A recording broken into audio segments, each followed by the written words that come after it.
എളുപ്പത്തിലൊരു കട്ട്ള മീൻ കറിയാണ് ഉണ്ടാക്കുന്നത്. അപ്പോൾ അതെങ്ങനെയെന്ന് നോക്കാം. അപ്പോൾ നമ്മൾ 1/2 കിലോ കട്ട്ള മീൻ ഇതേ കഴുകി കഷ്ണങ്ങളാക്കി എടുത്തിട്ടുള്ളതാണ്. ഇനി ആദ്യം നമുക്ക് ഇതിലേക്കുള്ള അരപ്പ് റെഡിയാക്കാം. മിക്സിയുടെ ജാറിലോട്ട് 1 കപ്പ് തേങ്ങ, 1/2 ടീസ്പൂൺ കുരുമുളക്, നമ്മൾ മുളക് പൊടിയൊക്കെ ചേർക്കുന്നുണ്ട് കേട്ടോ, എരിവ് ഓരോരുത്തരുടെയും പാകം നോക്കിയിട്ടൊക്കെ ചേർക്കാം. ഞാൻ 1/2 ടീസ്പൂൺ കുരുമുളക് എടുത്തിട്ടുള്ളൂ. പിന്നെ നമ്മൾ എരിവിലേക്കായിട്ട് 1 പച്ചമുളക്, ഇത് ഒട്ടും എരിവില്ലാത്ത പച്ചമുളകാണ്, ഇതും പാകം നോക്കിയിട്ടൊക്കെ ചേർക്കുക, എരിവ് കൂടി പോവാതെ നോക്കണേ. 1 tablespoon Kashmiri chilli powder, ഇതധികം എരിവില്ല കേട്ടോ. 1/4 ടീസ്പൂൺ മഞ്ഞൾപ്പൊടി, ചെറിയൊരു കഷ്ണം ഇഞ്ചി, ചെറിയ ഉള്ളിയാണ് വേണ്ടത്, ഒരു 4-5 എണ്ണം ഇടാം. അപ്പം എൻ്റെ കയ്യിൽ ഒരു 3 എണ്ണേ ഉള്ളൂ. അപ്പോൾ ഞാൻ ഈ 3 എണ്ണവും ഒരു കഷ്ണം സവോളയും കൂടി ഇട്ട് കൊടുത്തിട്ടുണ്ട് കേട്ടോ. അപ്പോൾ ചെറിയ ഉള്ളി ഉണ്ടെങ്കിൽ ഒരു 4-5 എണ്ണം മതിയാവും. ഇനി ഒരു 3-4 ഇല കറിവേപ്പില ഇട്ട് കൊടുക്കാം. ഇനി ചെറിയൊരു തക്കാളി അരിഞ്ഞിട്ട് കൊടുക്കാം. ഇതിലിപ്പോൾ വാളൻപുളി ചേർക്കേണ്ടവർക്ക് ചെറിയൊരു കഷ്ണം വാളൻപുളി ചേർക്കാം. അതല്ല പുളി വെള്ളമായിട്ട് ഒഴിക്കുകയാണെങ്കിൽ അങ്ങനെ ചേർക്കാം. ഞാനിപ്പോൾ കുടംപുളിയാണ് കേട്ടോ യൂസ് ചെയ്യുന്നത്. അപ്പോൾ പുളിയുടെ തോതും ഓരോരുത്തർ നോക്കിയിട്ട് വേണം ചേർക്കാൻ. തക്കാളി ഒത്തിരി ചേർത്തി കഴിഞ്ഞാൽ നമ്മൾ വാളൻപുളിയോ അല്ലെങ്കിൽ കുടംപുളിയൊക്കെ ചേർക്കുമ്പോൾ പുളി കൂടാൻ ചാൻസ് ഉണ്ട്. അപ്പോൾ അതൊക്കെ നോക്കിയിട്ട് ചെയ്താൽ മതിയാവും. ഇനി നമുക്ക് ഇത് അരയ്ക്കാൻ ആവശ്യമായ കുറച്ച് വെള്ളം, 1/2 കപ്പ് വെള്ളം കൂടി ഒഴിച്ചു കൊടുക്കാം. എന്നിട്ട് നല്ല പോലെ അരച്ചെടുക്കാം ആദ്യം. അപ്പോൾ നല്ല മയത്തിൽ അരച്ചെടുത്തിട്ടുണ്ട്. അപ്പോൾ ഇനി പെട്ടെന്ന് തന്നെ നമുക്ക് കറി റെഡിയാക്കാം. ഇനി നമുക്ക് സ്റ്റൗ കത്തിച്ച്, മീൻകറി പറയുമ്പോൾ എപ്പോഴും മൺചട്ടിയിൽ വെക്കുന്നതാട്ടോ നല്ലത്. കുറച്ച് വെളിച്ചെണ്ണ ഒഴിച്ചു കൊടുക്കാം.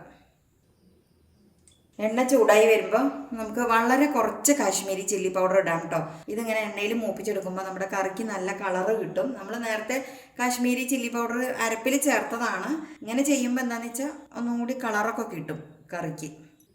പിന്നെ നമ്മളിതിൽ എണ്ണ ഇതുവരെ യൂസ് ചെയ്തിട്ടില്ലല്ലോ. ഒരു നുള്ള് മഞ്ഞൾപ്പൊടി കൂടി ചേർക്കാം. ഒന്ന് ഇങ്ങനെ ആ എണ്ണയിൽ കിടന്നൊന്ന് മൂത്ത് വരട്ടെ പൊടികൾ. ഇത്രയും മതി. ഇനി നമുക്ക് ഇതിലോട്ട് ഈ അരപ്പ് ചേർത്ത് കൊടുക്കാം. ഇനി നന്നായിട്ടൊന്ന് ഇളക്കി കൊടുക്കാം. ഇനി നമുക്ക് ഇതിലോട്ട് പുളിക്ക് ആവശ്യത്തിനുള്ള കുടംപുളി ചേർക്കാം. അതല്ലാന്നുണ്ടെങ്കിൽ വാളൻപുളി പിഴിഞ്ഞൊഴിച്ചാലും മതി കേട്ടോ. മിക്സിയുടെ ജാറിൽ ഞാൻ 1 കപ്പ് വെള്ളം കൂടി ഒഴിച്ചിട്ട് ഇതിലേക്ക് ഒഴിച്ചു കൊടുക്കുന്നുണ്ട് കേട്ടോ. ആ മസാല കംപ്ലീറ്റ് ആയിട്ട് കിട്ടാൻ വേണ്ടിയിട്ടാണ്. പിന്നെ നമ്മുടെ ഗ്രേവി എത്ര തിക്നെസ് വേണമെന്നൊക്കെ നോക്കിയിട്ട് വെള്ളം നമുക്ക് ആഡ് ചെയ്യാം. ഇനി ഇതിലോട്ട് ആവശ്യത്തിനുള്ള ഉപ്പ് ചേർക്കാം. ഇനി ഏറ്റവും ലാസ്റ്റ് ഇതിലേക്ക് കുറച്ച് ഉലുവപ്പൊടി ഇട്ടോ. നമ്മൾ ചെറിയൊരു അളവിലല്ലേ ഉണ്ടാക്കുന്നുള്ളൂ. അപ്പോൾ ഒരു 1/4 ടീസ്പൂൺ ഉലുവപ്പൊടി ചേർക്കാം. മീൻകറിക്ക് ഉലുവപ്പൊടി ഇല്ലെങ്കിൽ ആ ഒരു കറക്റ്റ് ടേസ്റ്റും മണവും ഒന്നും കിട്ടില്ല കേട്ടോ. എനിക്ക് അങ്ങനെ തോന്നിയിട്ടുള്ളത്. ഇനി നന്നായിട്ടങ്ങ് തിളക്കട്ടെ. നന്നായിട്ട് തിളച്ച് വരുമ്പോൾ നമുക്ക് ഈ മീൻ കഷ്ണങ്ങൾ അതിലോട്ട് ചേർക്കാം. കുറച്ചുകൂടി വെള്ളം വേണമെന്ന് തോന്നുന്നു കേട്ടോ. അത് കാരണം ഞാൻ 1/2 കപ്പ് വെള്ളം കൂടി ആഡ് ചെയ്തിട്ടുണ്ട്. ഗ്രേവിയൊക്കെ ഓരോരുത്തർ എത്ര തിക്നെസ് വേണം നോക്കിയിട്ടൊക്കെ ചെയ്യുക കേട്ടോ. ഉപ്പൊക്കെ കറക്റ്റാണോ നോക്കട്ടെ. ഉപ്പൊക്കെ കറക്റ്റാണ്. നന്നായിട്ട് തിളക്കട്ടെ. അപ്പോൾ തിള വന്ന് തുടങ്ങി കേട്ടോ. ഇനി നമുക്ക് മീൻ കഷ്ണങ്ങൾ ഇട്ട് കൊടുക്കാം.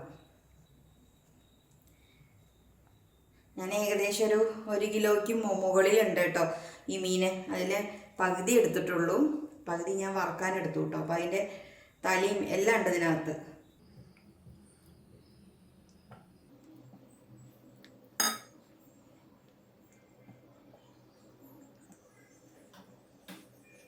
ഇനി നല്ലപോലെ തിളക്കട്ടെ. ഒരു മീഡിയം ഫ്ലെയിമിലിട്ടിട്ട് ഇനി വേവിച്ചെടുക്കാം കേട്ടോ. മീഡിയം ടു ലോ ഫ്ലെയിമിൽ, ഒത്തിരി ഹൈ ഫ്ലെയിമിൽ ഇടണ്ട. ആ മീനിലേക്ക് മസാലയൊക്കെ പിടിക്കണമല്ലോ. അപ്പോൾ ചെറിയ തീയിലിട്ടാലും മതി. അപ്പോൾ അതൊക്കെ ഇരുന്നാവട്ടെ. ഇനി വെന്തതിന് ശേഷം കാണാം. അപ്പോൾ ചെറിയ തീയിൽ ഏകദേശം ഒരു 10-15 മിനിറ്റ് ആയിട്ടോ.